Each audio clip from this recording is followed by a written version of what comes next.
Welcome back, ladies and gents, to the Behind the Brand podcast. My name is Curtis and I'm the host. Funnily enough, I've been doing this now for a wee while. Good few episodes in. But we have a fantastic new guest that I'm really looking forward to everybody getting to know their business. If you haven't bought from these people before, then I hope you do after this podcast. Now, you're no stranger to the studio. You've been in before. You've been on the lovely Hype Club podcast with Gemma. Indeed, I was. But sitting in front of me, folks, I have Jonathan from the Wine Cru. How are you? Hi, I'm grand. Thank you very much. Even though this cold, damp night in Renfrew, but yeah, I'm good. It's a night for bed, isn't it? Absolutely, yeah. Bed and a fire and a nice glass of wine, obviously. And a glass of wine to go with it. Yeah, I mean, most certainly. How could you be more fit with this podcast? Exactly. Fantastic. Exactly. So what we tend to do here, Jonathan, is we get the guest to introduce himself, talk about their business and things like that. Sure. And even a wee touch on their kind of journey, how they even get started. So would you mind doing that for the listeners? No, not at all. So I guess we should start of how I got to open a wine business, and actually that starts way back in the 80s. I'm sorry to say, when I trained to be a chef, and whilst I was doing the training at college, as you do, I was offered a couple of extra courses that I could do and add on, and at that age you're thinking, right, the more courses you do, the more qualifications you get, better it's going to be. So and one of them was a wine course. And that really opened my eyes to the world of wine. And before that, I was all about lager. I knew nothing about wine. I knew nothing about wine at all. Man after my own heart. Yeah. And I still do like lager, but I've moved on. And so I did this wine course, and it was the very basic entry level course about just the different types of wines, the regions that they come from, different grape varieties, and all that kind of stuff. And I just found it fascinating, and that kind of then led me to think, right, actually I'm going to learn more. So I bought a few books, also, and I bought myself a small rack that held 12 bottles of wine. So every time I went and bought a bottle of wine that I was going to drink, I bought another one to stick in this little rack. The idea being that, because obviously I was starting to learn that some wines you shouldn't drink straight away, you keep them for a few years or a long time or whatever it was. And slowly but surely, I was still living at home then. I took over my mum's house to the point where one wall in one of the rooms was just complete wine rack. Had about 350 bottles in it. No, exactly that. It was also dangerous because if you had friends round and you'd maybe, you started getting into the night, it was too easy just to grab something out of the rack. It in the morning. Yeah, exactly. Yeah, totally. So that's really how my interest in wine started. And I think it's fair to say at that point as well I wasn't the greatest reader in the world. And so my mum latched on to the fact that I was reading these wine books and kept buying me more wine books because she was just happy to see me reading things. So that that kind of increased, and I bought more wine and so on and so forth. And I carried on within hospitality for 30 odd years, but just with wine as a hobby. And then literally my wife and I were discussing the fact, we both work for the same company, that we couldn't go on always working for a somebody else, that we needed to find something a business that we could start ourselves. And it's the usual way in a relationship, is that I had no idea what to do, and Alison, my wife, says, why don't you open a wine business? You love to talk about wine, you love drinking wine, you know about wine, it's your passion. And so that's kind of how it started. So we then called in, I suppose you could say, not exactly favours from friends, but we were lucky. So a friend of mine builds websites, spoke to him. He very kindly built us a website for not very much money at all, because we didn't have any cash, obviously. And additionally, another friend of ours designs book covers. So I asked him, would he be interested in doing a logo? And sure enough, he did our logo for us. So we had the basics of the brand. But before we opened, we probably spent 2 years just buying stock and wine and storing it, because we deal in older and rarer vintages. You can't just go out to a wholesaler and say, right, I'm going to buy X amount of wine. There it is on my website. Off we go. You kind of got to work at it, I was going to say a lot of sourcing Yeah, then. Definitely. absolutely. And that was it. So then, as I say, so 2015, we officially, we were there online. Ding, we had a nice, shiny, bright website and all that kind of stuff. Doesn't mean that anybody's going to buy any wine from you, because you've got to, find ways to promote it. Yep. And at that point, I was still working, and so was Alison. It was still a side hustle. And it remained as such until 2019, when I got made redundant, as a lot of people do. Nothing to do, it was obviously pre-COVID. But at that point, we decided to chuck everything into the business and see if we can, turn it into a viable bill-paying business as opposed to just a side hustle. And fortunately, that's where we are today. So that's absolutely incredible. Yeah, it's incredible what and I think like when I do this sort of podcasts with people, and I'm telling them, like, a lot of them, it starts off as a side business. It's the dream, it's the passion there, and it's the dedication that gets you to that end point of you actually running your business full time. Like, obviously you want to put so much effort into it as well, but you've just been totally tossed a curveball there. I mean, made redundant and things like that, and you've went all in. Luckily, it's paid off. I know most businesses sometimes it doesn't work out like that. No, but sure. It's nice to see that somebody actually still continuing to follow their passion. I mean, after 30 years' time, when you first get introduced to wine, like, it's the journey can be long. You just have to keep going with it, I think. I think hindsight's a wonderful thing, and I wish I'd done it years and years and years and years ago. And then we probably would have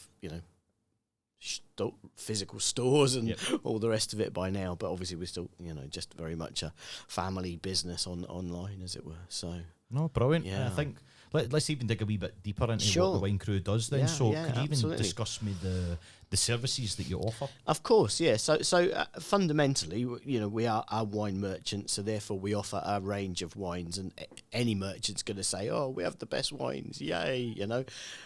But it's about, I think, especially when you're a small business like we are, it's about finding that sort of niche, something that sets you apart from other people, and if you can do that, you're on the right lines. And our particular niche is that we hold stocks of vintage wines going back to 1930s. So therefore we can offer those to people in terms of like birth year wines, anniversary wines, that type of thing. So it's more, yes, you can drink most of these wines, but actually it's about gifting rather than necessarily about being a wine merchant. So you could almost argue we compete with gift shops.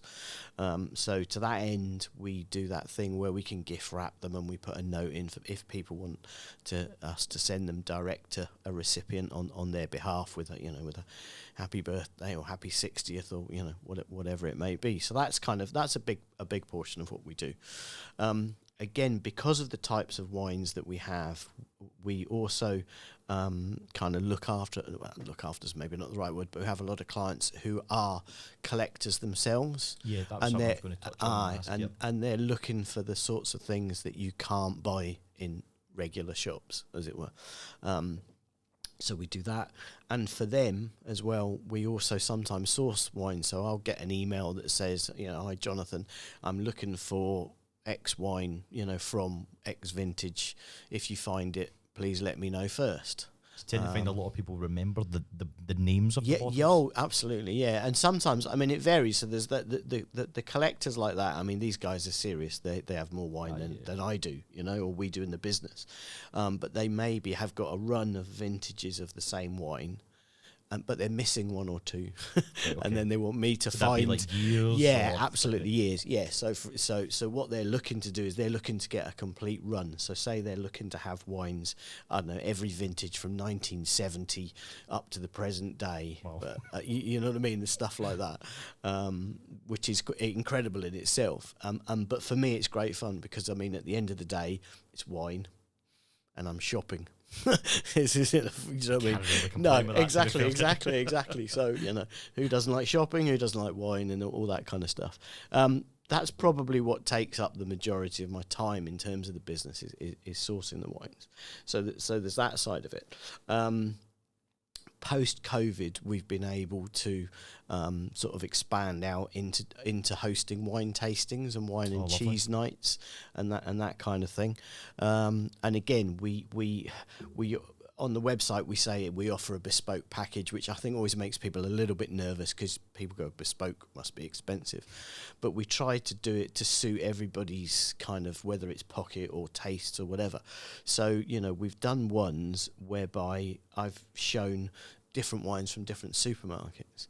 The idea being that people can then, if they like it, they can go buy it easily enough, and it's not going to cost them the earth. Because I also have an appreciation that you don't just, you know, go straight into the sort of wines that I sell. I didn't, you know, I built up you in the sense that if you take a bottle of wine that costs 50 quid versus one that costs 10 quid, yeah, you'll taste a difference. Some sort of difference, yeah. But is there enough difference at that point to make you think, oh, I'm stopping with that 10 quid, I'm going to spend 50 quid every time I buy a bottle of wine? No, you're not. You know, different wines for different occasions and all that kind of stuff. But I think, again, having an online business, which is great, the tastings thing, given my hospitality background, is what I love to do the most, because I'm in a room full of people, I'm talking about wine, which I could do all night. And again, we use sort of other people collaborate, I suppose is the word, in that what we do is we use Mellis, the cheesemongers, for the cheeses, and they've got a guy who's into his wine. So when I email him and tell him what wines I'm going to be sort of showing, and then he tells me which wines, which cheeses will match. Oh, so you do the expertise on that. Yeah. Right, so then cool. that comes, and then he sends me tasting notes for the cheese and all the rest of it. So when we do it, I'm not just talking about the wine, I'm talking about the cheese as well, albeit I'm kind of reading it from a script. You're giving for that his overall Yeah. experience as Yeah, such, you know precisely. what somebody And- should be, Yeah. what they should experience, sorry. Indeed. And we've done those in all with different formats. So we did the smallest one we did 6 people, a private one in somebody's flat, which was good. They were all going out for someone's birthday, and effectively I was providing what Scots love to call the prees. Yeah. Drinks, I love that. Absolutely. I was doing the prees, get them all, loosened up before they went out. Another one we did, which was quite weird. Well, it wasn't weird, but it was for 20 people on a barge that goes up and down the canal in Edinburgh, which was quite challenging for different reasons, because they are narrow, as they're called, and I'm trying to weave in and out of people serving wine and all the rest of it. It was quite fun. But quite fun though. Like, yeah, no, it is. I love doing that. I love doing all of that sort of kind of thing.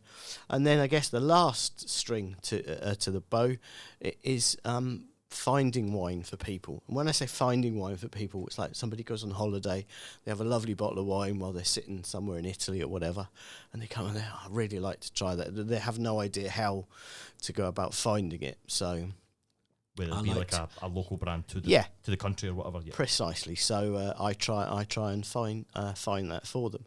And sometimes you can do it. Sometimes you can just have to say, I'm sorry, it's just not available in the UK, or wherever. And other times you get lucky. I think if you do that, the universe kind of sometimes works in your favour, and you help people. There was one I met a chap at a networking thing, and he said, "Oh yeah," he said, "There's a wine I'm desperate to try." He said, "And I really want a bottle of it. I can't. It's only available in Sweden." And he gave me the name of it, and I'm not even going to try and pronounce it because I can't. Basically, I can't. You can offer us a laugh. Yeah, absolutely, yeah. But what it was he's a big. This guy's a big hardcore rocker. And there's a Swedish band, and one of the band members makes wine, but he makes wine in Italy, but then he imports it into Sweden, and it's all logoed up like the front of the band's name on it and all that kind of stuff. Cool, yeah, and he obviously couldn't get hold of it, and I was like, "No, I'm not going to let this beat me," and all that kind of chat. So I started digging around, and sure enough, Sweden. So I'm even emailing places in Sweden saying, will you send bottles to the UK? And mostly were no. Then I saw, oh, hang on a minute, there's one in Iceland. It's moved, and then just really. I suppose it wasn't luck, because I was looking for it, but from someone that I'd previously bought wine at an auction, I was looking back through the old auctions, and I saw a bottle of this from like 2 years ago, So I messaged the guy and said, I see you sold this a couple of years ago. I don't suppose you've got any more, have you? And he said, well, actually, I've got 2 bottles. Yeah, I was like, brilliant. Okay, I'll take them. So he sent them to me, and then I decided not to tell the guy that I'd got them because I was meeting him like 2 weeks later. I knew he was going to be at another networking event. So I presented these 2 bottles to him at the networking event and said, here you go. And it was worth it just for the smile on his face. Absolutely. Yeah, totally. So, yeah, that's fun. It's interesting, like, when I'm thinking there, so you're obviously saying about you're dealing with bottles from 1930s onwards there. Where do you find these? Like, is it a case of like having to source it from different countries? I'm guessing you must have distributors. You must have people that you buy certain things. Is it all to do with auctions as well? Like, yeah. Just so when I'm thinking that, I'm like, how do you find a bottle from 1940? So we did used to buy right across Europe until Brexit absolutely killed that for us. Yep. So we now really done most things. Mostly, yeah, absolutely. Thank you. Yeah, thank you, indeed. So mostly. We buy wines in the UK, and over the years, so it is predominantly from auctions. That's where you find all the older stuff. Sadly, also from what are known as estate sales, where someone who was a collector of wines has passed away, you know, if they have living relatives, they don't want the wine, so they put it up for sale.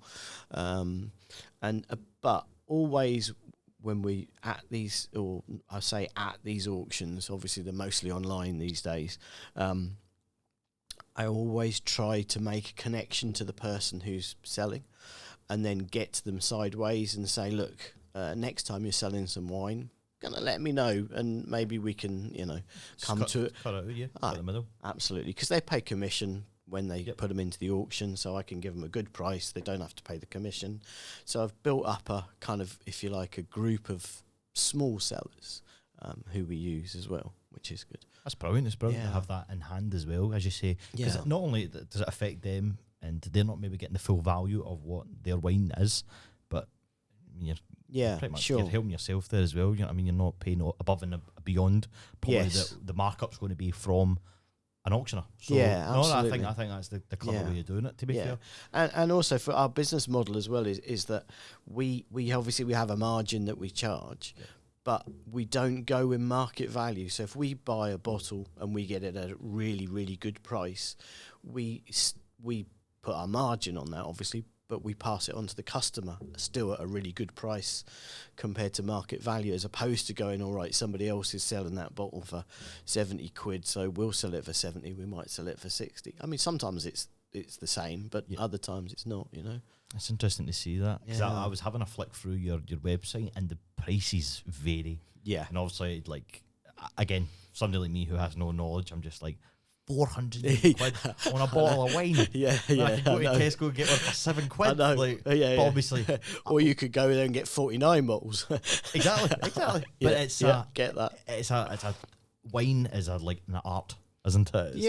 It's a total different art form. It's, to me, it's just I'm super confused by it, and I understand that there is a massive audience for wine as well, and you know what I mean. It becomes custom to certain countries, you know what I mean? They're having their dinner and things like that as well. So it's just interesting how you find all these wines, especially from something from 1930. To me, I'm just like, how do you even like track that down? Like, it's just honestly, I spend a lot of time on the internet.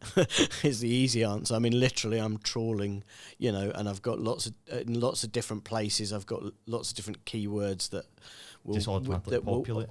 And will flip me and say, 1937's been mentioned at such and such, and off I go and go through it. You tend to find like your auctions and things, are they kind of all based in Scotland, or do you travel around for different shows? So predominantly I use the online functions if they're out of Scotland, definitely. And again, it's a funny story, quick one. There's an auction house here in Glasgow called, I think it's Mulberry Bank. It's over near the airport. And they had an auction about 2 weeks ago. And I phoned them up because there was a few things I saw that they had that I was quite interested in buying, and said, look, I know this is an online, but you are an actual auctioneer. can I come in? And they said, yeah, of course. We'll leave you a paddle, with a number at the door. It just reminds me and of all the rest of under it. the hammer. Yeah, it was exactly like that. So of course I go, and I was the only person there. So there was three. So there's the auctioneer lady, and then she's got two like assistants next to her. So one's on a laptop from, I think it is an auction site called Easy Live or something like that, and the other one is on an auction site called the Sale Room. And so and then she's on her Mulberry Bank site, and people are all bidding online. And of course, when we got to the point, and she kept thinking, oh, he's in the room, I need to look at what he's doing. And so must be afraid to be missed. Yeah, I know. Like, I'm here. I know. Well, that's what I was going to say. So I got this other number, and eventually we got to the lots that I was interested in, and I was like that. And of course, the first time I did that, she wasn't looking, so I had to go, excuse me. And sorry. Yeah.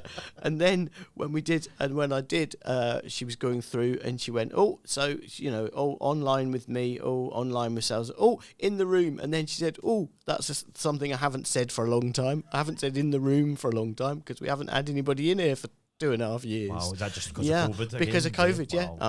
absolutely. So there I was, so it was good. You do love those sort of things though, when you're watching an auction happening though. Like I love it, especially Americans. They're just brilliant at it. They just rattle through them, which is brilliant. Yeah. So your knowledge of wine must take a lot of your time and your research. Yeah, sure. So the bottles, especially the older ones, like how have you managed to do the research? I imagine you've probably not tasted every wine in the world. No, so absolutely is not. It just all online research, or yeah, a lot of it is. I mean, there's some great tools out there for finding tasting notes and all that kind of stuff, and just generally information about it.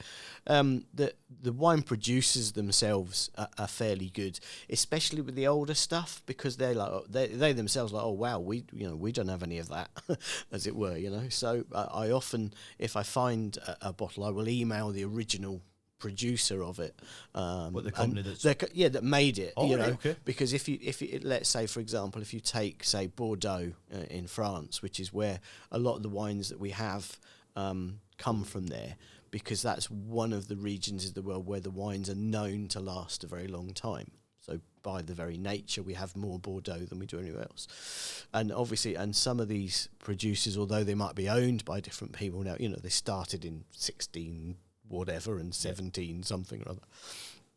Well, with modern technology, I usually email them and say, oh, hi there, I found, and obviously you need to noise them up. So I say, hi there, I found a one of your wonderful wines from 19, whatever. Have you got any records? Can you tell me anything about it? And that's always a easy place to start. Yep. And then sometimes you get a response that says, as I say, oh, wow, well, amazing. We don't have any of that. It was a great vintage. We made 20,000 bottles, and they give me as much detail as they have. And others, sounds quite limited, doesn't it? Yeah, I know. And others will go, no, sorry, we don't. We lost all our records. Back in yeah, exactly. Yeah, exactly. Well, yeah, quite absolutely. Yeah. It's obviously a different time back then. Yeah. You know what I mean? No, you very totally much so. appreciate that some of the stuff. So that must mean that you then get to taste it. To obviously have to. You've got to taste it to know. Well, yeah. I mean, what I would say is, if we get a parcel of wine, if I buy a parcel of wine and there's several, bottles of the same thing, then I will try to taste it. Absolutely. Often though, because we're getting one or two, they just need to go on the website and I need to just kind of look at them and give them a little stroke every now and again and tell myself I owned it for a brief amount of time, because just picture your phone just full of pictures of you in the wine. Yeah, there's a lot of that about. But at the same time, I'm a person with a car and a mortgage and a bloody blah and a bloody blah. So I can't afford to drink most of the wines that I sell. That's the truth of it. The collectors, it just sounds mental, because you see it in some of these movies and things like that, where they go down to the basement and then they've got this big rack and it's just full of bottles and just must be incredible. Obviously, that'll probably be prop wine. I'd imagine it would be prop bottles, but you can imagine the real collectors, how that must look. Yeah, it must be impressive. Sure. Well, indeed. I mean, I've seen a few being constructed. So again, as one does, you try and collaborate, or with whoever you can. And so I've got a good contact in a company called just the wine cellar company, and he builds obviously cellars for people. Whether that be an entire room or a wall or, you know, even under the floor, you name it, he does the whole 9 yards. Wow. So I see quite a lot of the pictures that he does of the construction, because he does, like we all do, he uses social media to promote his business. So he does here's a grotty space in someone's basement. Here's the yeah, exactly, and all of that kind of stuff. So through him I've seen some absolutely amazing sellers, and transformations that are just absolutely blow your mind away. Absolutely, yeah. It's amazing. It's wine. You know what I mean? Yeah. Somebody like myself, like I'm not a big wine drinker. I like a white wine, but especially if I'm like a wedding or something. I love a white wine with dinner. I'm not a big fan. Not even like Buckfast or anything for me. Unfortunately, nothing like that. Paisley's most popular wine, probably. Yeah, totally. Never tried it. Never will. No. It just doesn't appeal to me at all. No. So. Maybe something to even talk about. Obviously, people coming in for the first time saying that they're maybe not too keen on it. Like, is there something you would maybe recommend to them? Like, yeah, I think if the thing is even I, after all these years, there's so much wine out there, you can't possibly try it all. But I think if someone wants to get into wine, you know, they can do no worse than going into the local supermarket and just buying 3 or 4 different wines. And just trying them, you know, and you go, no, don't like that one. Ooh, I quite like that one. No, and through doing that, you'll find the style of wine that you like, and then you can focus more on that. So it might be, for example, that, you know, the classic I hear from people is, oh, I don't like Chardonnay. A lot of people say that, and I think often, is there a certain reason for that? Well, no, I think that so. The thing is that really cheap wine, generally speaking, it isn't very good. Right, okay. Right, yeah. So when someone says, I don't like Chardonnay, I'm thinking, right, okay, either you've had like a bad experience, you know, or actually you don't like Chardonnay. So it's then, how do you find out? Yeah. How do you work that out? And I think that one of the things that kind of changed within wine over the years is that if before what's called the New World moved in, Australia, so forth, and they said, right, this is Chardonnay. So before that, you know, you had the French wine, and you'd have, this is a Burgundy and this is a Chablis and this kind of thing. Well, Chablis is Chardonnay and so is Burgundy, but the two taste different, and they taste different from Australian Chardonnay or South African Chardonnay. They don't all taste the same. So again, it's about finding out which one suits your taste, as it were. Could just be depending where it's produced then. Yeah, absolutely. And there's the whole stylistic thing. Some white wines are fermented in big vats. Others are fermented in small oak barrels, and when they're in the small oak barrels, they take on some of the oaky flavours, and that's where, so using Chardonnay as example, they talk about sort of vanilla and butteriness and this kind of thing. Well, that comes from the oak, from the barrel, not from the grapes. So therefore, if that's the thing you don't like, you buy a Chardonnay that hasn't been in an oak barrel, it's going to taste completely different, and that's the one you might like.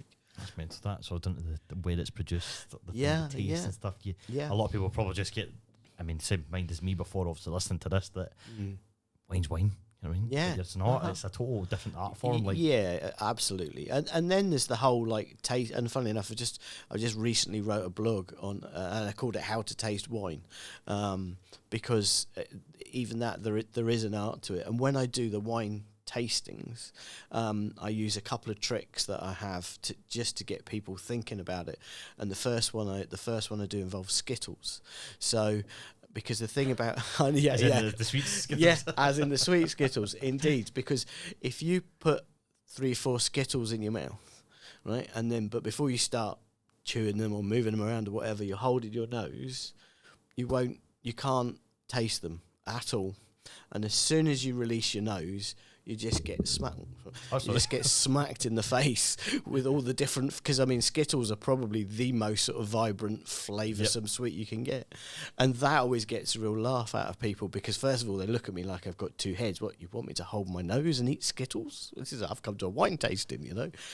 But it gets the point across that the sense of smell is really, really important in wine. And so when people kind of, you know, swirl the wine about and stick their nose in it. Say they do that thing. Yeah. Sniff it. That's right. Yeah. That, you know, there's a real reason for that. It's not just because they think it's a good thing to do, because that's you starting to understand how that wine is going to taste. All your senses are linked as well, Yes, which is a correct. big part of it as well. Yeah. And it is impressive when you see the whole swirling thing and then Sure. the wee sniff here and Yeah. stuff like that. Whereas I'm quite bad for just going, hey, thanks, good, right down the throat. Yeah. So maybe I should take some time to appreciate it. Maybe open my horizons to more wine. Depends on the occasion, though, doesn't it? Do you know, I've never had a red, or I've never had yeah, you're right. I've never had a red, and I've never had a rosy wine. I don't believe. Okay. Okay. But I've definitely had a white. I like a white wine. I'm not sure what white wine I like. I think I just like all white wine. Maybe just one of these things. But maybe I'll broaden my horizons. And definitely have and even try it out in the supermarket first and have a couple. Yeah. I mean, as I say, you're 100% right. It all comes down to the quality. You know what I mean, not the quantity sometimes of wine. Of course.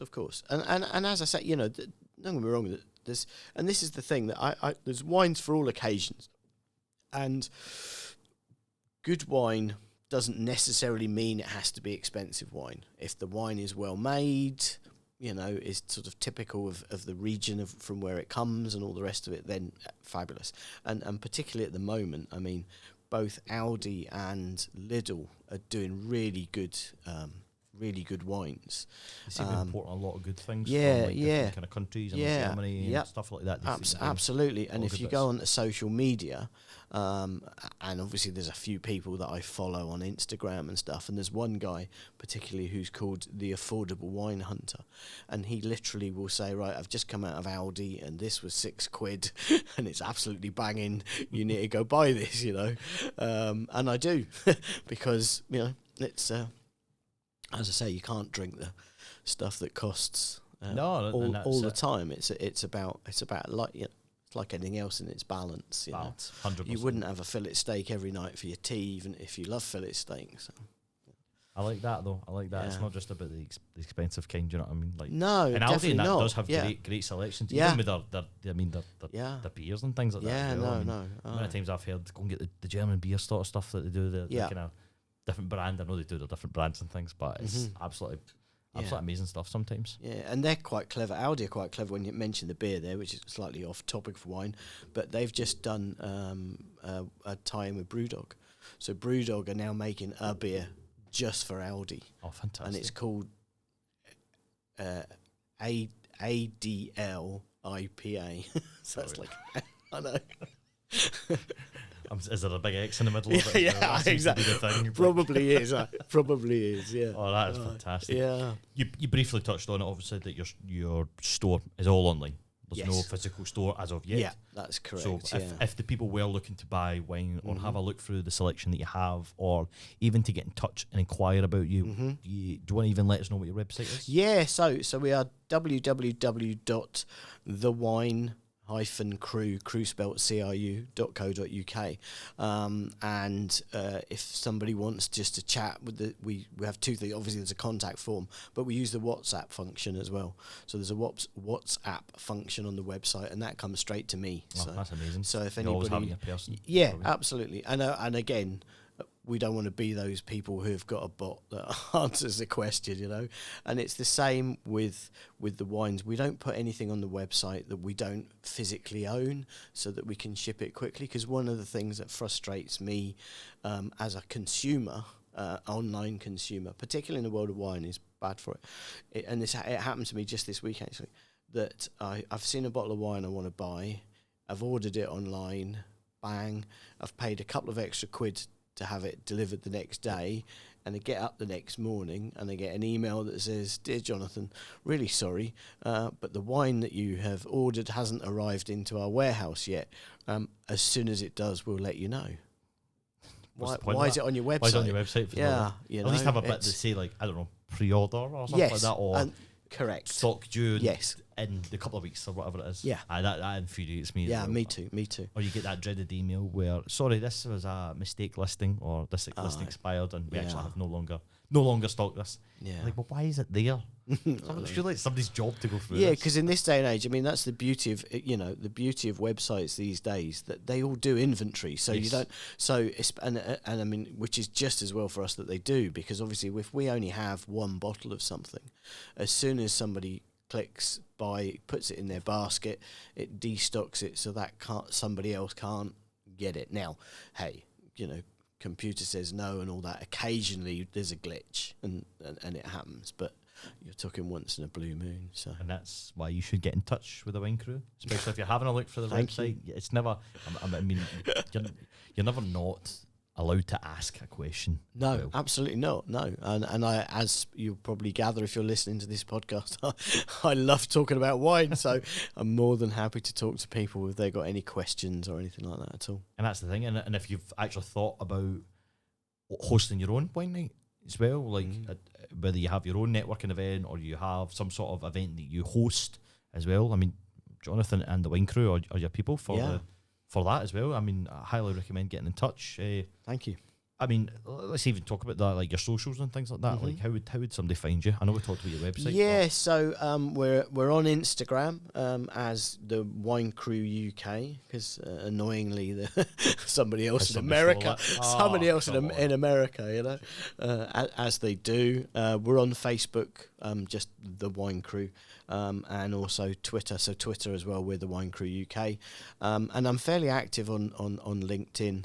I'm there, so anybody who's interested in wine, if they look up Jonathan Mitchell, Wine Cru on LinkedIn, more than happy to connect with people and talk about wine. And the one good thing that he hasn't mentioned, because he's been very polite, is that Jonathan does a fantastic thing every Wednesday. Okay. That we call the Wine Cru Wednesday. Wine Cru where Wednesday. I believe that you have a single bottle that you'll maybe discuss. Discuss that. Yeah, sure. Yeah. So again, in this world of social media and as I say, people buy from people. So what I was trying to do is show myself, because especially when you only have a website, if you're like, we don't want to be that faceless thing. And who is the Wine Cru? Yeah, exactly. So it's a bit about showing who I am. Showing a bit of knowledge and showing some great bottles of wine that have maybe got a bit of different history to them or whatever it is, to give me something to talk about. They're very, very good. I've really enjoyed them. And he does religiously post them every Wednesday. I do indeed. And it's very, very good. Yeah. Very, very good. It's nice to see something like that, and it's refreshing as well. And well done to you for obviously keeping up on social media, because a lot of people would probably drop that after a certain while, but fantastic. I've really enjoyed it. And cool. it's definitely working, because it's getting out there. And I get, and the thing is, I don't know if you notice this as well. So when I do the Wine Cru Wednesday, when I've got the bottle of wine there, I have a small plastic stormtrooper who sits next to the bottle. And Star Wars. Yeah. Well, here we go. So obviously in the wine world you have sommeliers. So this guy is called the Stommelier, right?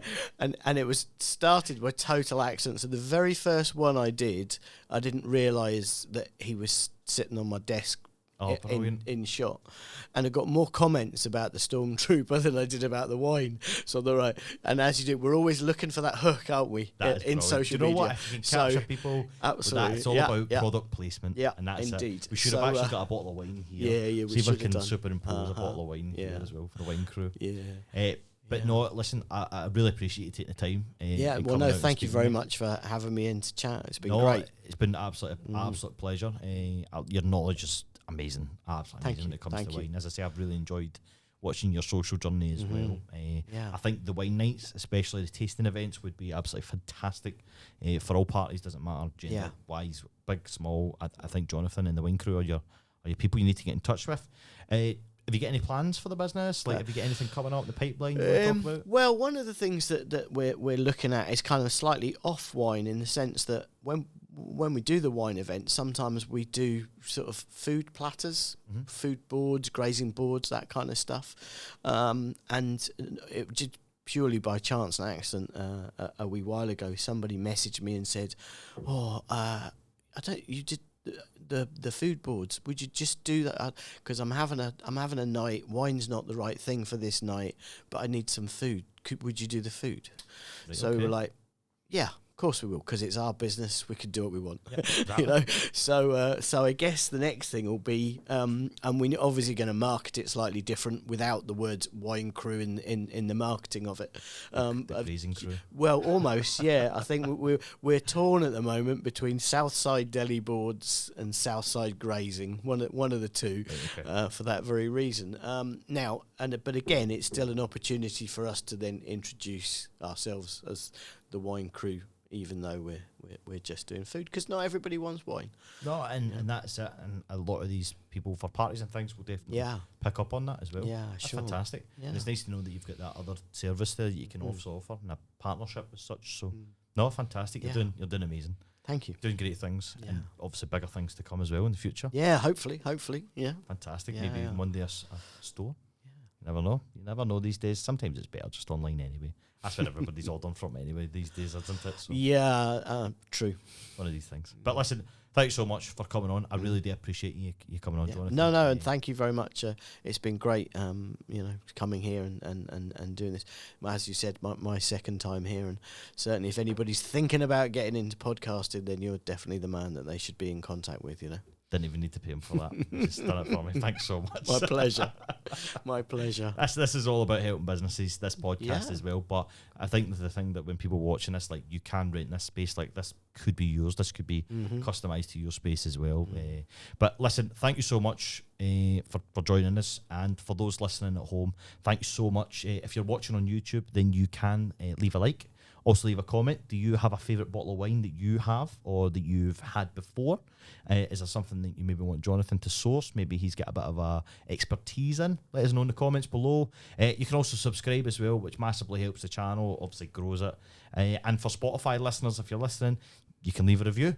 You can also share the podcast out, let the people know. I mean, let's get Jonathan's business absolutely booming. Thank you. Because I can guarantee you most of you listening to this are wine lovers. But for now, thank you very much, and we'll see you in the next one. Thank you very much. Thank you. Cheers. Thanks.